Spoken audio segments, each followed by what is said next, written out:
all my films are available on DVD, and I think some of them are streamable, depending on on where they're distributed around the Yeah. world. But I don't control that, so that's out there.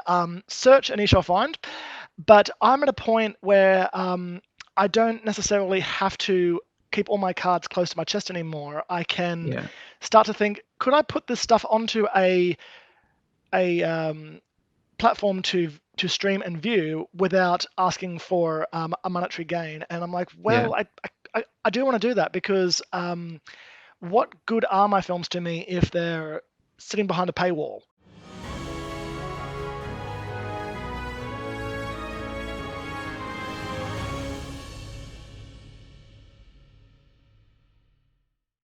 I don't think it's a great situation if you have to hire somebody based on ultimately then like what their ethnicity is, just because you want to tick that box of inclusion, and somebody else who maybe was just as well suited misses out. You mean the current thing about the Oscars? No, not about the Oscars. I actually don't even know. Fill me in. Like I don't know what's happening there.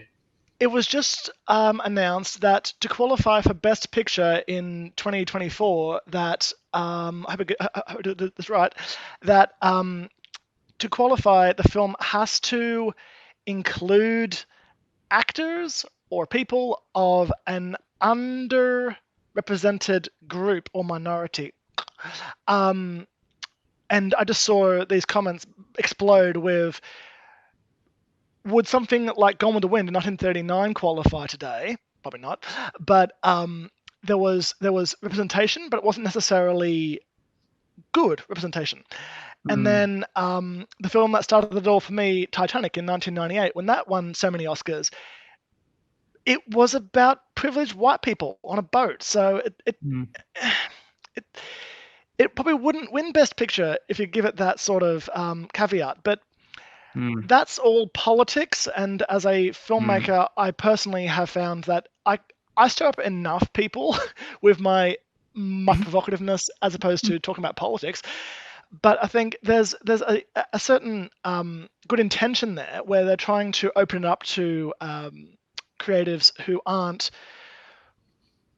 old, well-to-do white men, and that's great. Open it up to people, but I think having it either shoehorned in, as you said, or having it Mm. mandatory, or you can't make something unless XYZ is going too far, because I will always be a cis male white guy. I can't Mm-hmm. be anything other Mm-hmm. than that. Is that to say that my career matters less, that my work matters less? No. And I think I always try to say that Best Picture should be based on the quality of the picture. Yes, 100%. So Yeah. um, I say the majority of people are kind of grappling with the intention of opening it up to the underrepresented creatives out there, which is a huge positive. But then those who don't fit into it, like myself, have this moment of, oh, well, this isn't a personal attack against me in any way. It just doesn't include me in this, and that's a certain mentality which I think a lot of people are struggling with now. Mm. And It's kind of almost doing the same thing in reverse. It's kind of almost like engineering a scenario where certain people are now becoming semi ostracized from a situation. in a funny way, I'm not new to being ostracized or being standing out, because I've always been my own thinker, and I've never in my life thought of myself as being popular. Mm. So that's not a big slap in the face for me, but it's actually putting me on the same level of a lot of my contemporaries now, because I see so many people struggling to get stuff made, what with the swell of social justice, that I can kind of relate. And when I'm being told what I have to do, so I need to make a film which is from a woman's point of view, and she's of color or she's disabled or whatever, I'm afraid I actually don't want to touch that, because that isn't my story to tell. Mm. I can probably interview and research until I'm blue in the face, but that's not what I can actually bring to the table. Yeah. I'd rather she do that, Mm, and mm. I can do my thing. But as long as both projects are seen as both being worthy of merit, that's, I think, keeping just the playing field kind of fair in the long run of our lives and of our careers. Yeah, yeah. Yeah, 100%. I mean, I've heard the adage that, you should tell the story that like, and tap into, it doesn't have to be verbatim, but tap into your life's experiences. And that's something that I certainly want to do if I do get, a shot further down the line.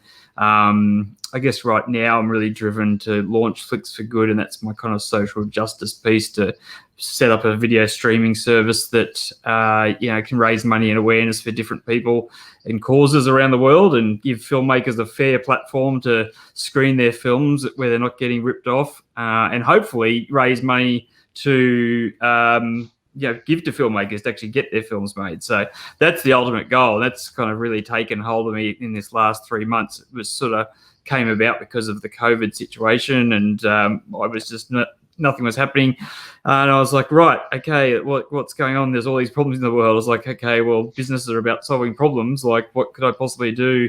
And that was what I came up with. So, look, we're just coming down into, I guess, the last couple of minutes here now. So, where can people find your material? Like, how can we view the films?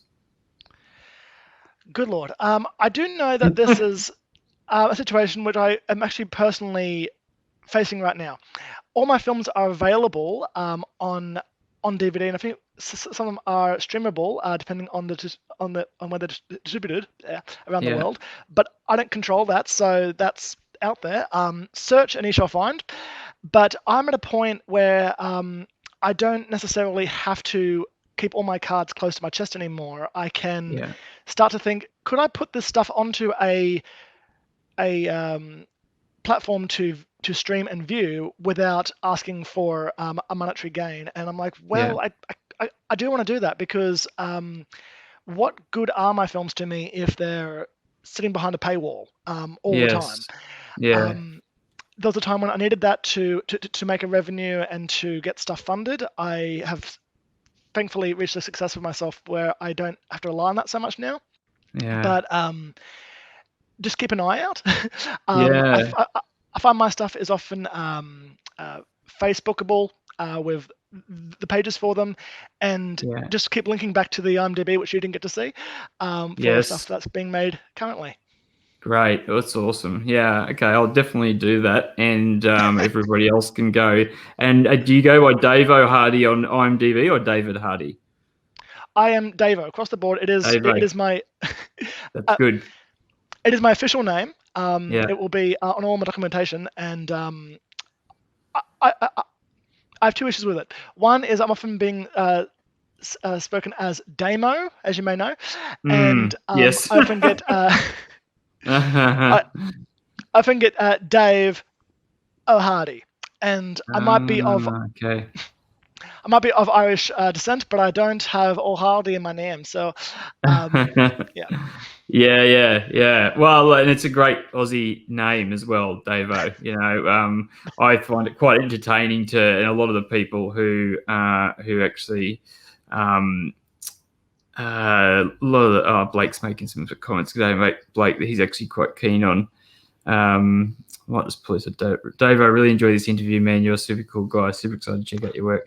Yeah, he's a nice guy, Chef Blake. I've gotten to know thank you, Blake. him, and yeah, he's talking about PC gone mad. It is PC gone mad. Yeah, but I like kind of sharing with some of the people overseas just the way that we kind of shorten down names. It's a very Australian thing to do. Nobody likes to use full words in Australia. Yeah, it's been great to meet you.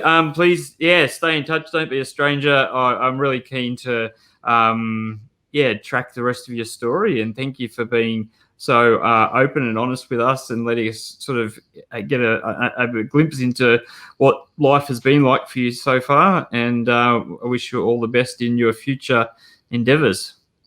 Thank you for having me, Brad, and it's been great to share it with the audience today. and there's much more to come. I can guarantee you that. Yeah, awesome. And we'll redistribute this. I'll send some links soon. And most people typically watch it on replay because, understandably, Yep. sometimes just the timing doesn't work out. So, and then it'll be out there for potentially forever, which is a funny thought. But anyway, yeah. So who knows? Someone might be watching this in 50 years' time. And they can just slap on their virtual headset and probably find it all just right there. Just think about it hard enough, and the PC will That'd be pick it up. nice. All right. Thanks, mate. I'll talk to you soon. Take care. Cheers, mate. Bye. Great stuff. Very good. Okay. Thanks for everybody. Blake and Ashley, I know, was here earlier. So we'll crack on now and have a good weekend, night, morning, wherever you are. And we'll talk again soon.